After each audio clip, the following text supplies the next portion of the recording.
23 जनवरी 1897 को एक प्रसिद्ध वकील जानकीनाथ बोस और उनकी पत्नी प्रभावती देवी के यहाँ हुआ।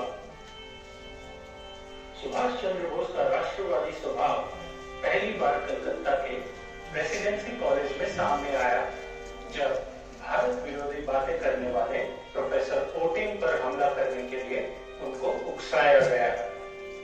1930 के मध्य दशक के दौरान बोस ने यूरोप की यात्रा की, जहां उन्होंने मुसोलिनी सहित अन्य भारतीय छात्र और यूरोपीय राजनेताओं से मुलाकात की। उन्होंने पार्टी संगठन को बनते देखा और साम्यवाद और फासीवाद को सामने से देखा। 1938 में वो राष्ट्रीय स्तर के नेता बन गए थे और कांग्रेस अध्यक्ष के रूप में नामांकन स्वीकार कर चुके थे। वो स्वराज के पक्ष में थे, लेकिन इसका मतलब गांधी के खिलाफ जाना था, जिसकी वजह से उनके और नेहरू के बीच दरार पैदा हो गई।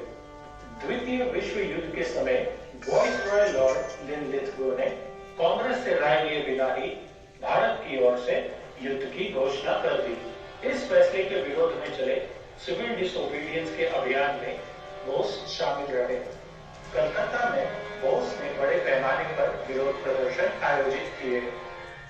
डलहौजी स्क्वायर में कोने पर खड़े होलवेल स्मारक को हटाने के लिए उन्होंने लोगों को प्रोत्साहित किया। बोस को जेल में डाल दिया गया, लेकिन उनकी 7 दिनों की भूख हड़ताल के बाद उन्हें रिहा कर दिया गया। उनकी रिहाई के बाद सीआईडी ने कलकत्ता में बोस के घर पर नजर रखी। बोस ने अपने भतीजे सिसिल के बोस की मदद से भागने की योजना बनाई। रातों रात गाड़ी बढ़ाकर पठान के हुलिये में एक कार में निकल गए। बोस अफगानिस्तान और सोवियत संघ के रास्ते जर्मनी निकल गए। बोस ने हिटलर से कहा, मैं ईश्वर की कसम खाते हुए ये पवित्र शपथ लेता हूं कि मैं भारत की लड़ाई में इसके नेता के रूप में जर्मन बलों के कमांडर, जर्मन नस्ल और राज्य के नेता एडॉल्फ हिटलर का पालन करूंगा। लेकिन जब जर्मन सेना पीछे हट रही थी तो सारा खेल बिगड़ गया। अब जर्मनी अंग्रेजों को भगाने के लिए भारत की मदद करने की स्थिति में नहीं रही। इसीलिए 1943 में बोस अपनी सेना से छुपकर एक पनडुब्बी में जापान के लिए चुपके से निकल गए। उन्होंने पनडुब्बी U-180 पर केप ऑफ गुड होप तक और फिर जापानी पनडुब्बी I-29 के माध्यम से जापान की यात्रा की। ये द्वितीय विश्व युद्ध में एक ऐसा अकेला मामला था जहां 2 अलग-अलग नौसेनाओं की 2 पनडुब्बियों के बीच एक नागरिक यानी कि सिविलियन को ट्रांसफर किया गया। 1943 में बोस की मदद से सुदूर पूर्वी भारत में एक मुक्ति सेना का विचार होने लगा। बोस ने भारतीय राष्ट्र सेना पर नियंत्रण कर लिया और बिखरी हुई सेना का फिर से निर्माण करने लगे। दक्षिण पूर्व एशिया के प्रवासी भारतीयों ने बड़े पैमाने पर उनका समर्थन किया।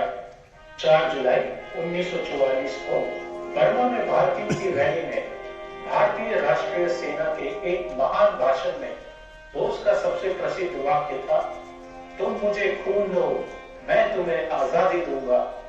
इसमें उन्होंने भारत के लोगों से ब्रिटिश राज के खिलाफ उनकी लड़ाई में शामिल होने का आग्रह किया।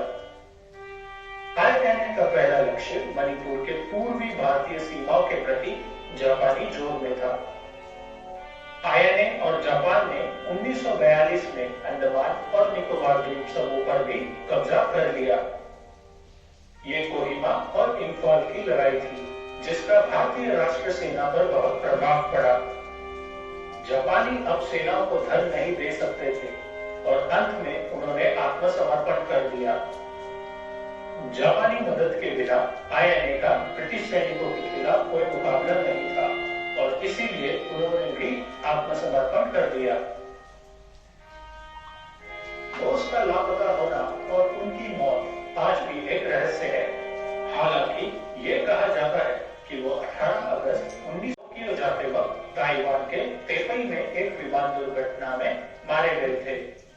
इंपीरियल जापानी एयरफोर्स बॉम्बर जिस पर वो यात्रा कर रहे थे उसके इंजन में परेशानी थी और क्रैश में बोस बुरी तरह से जल गए थे। उसके कुछ घंटों बाद ही एक स्थानीय अस्पताल में उनकी मृत्यु हो गई।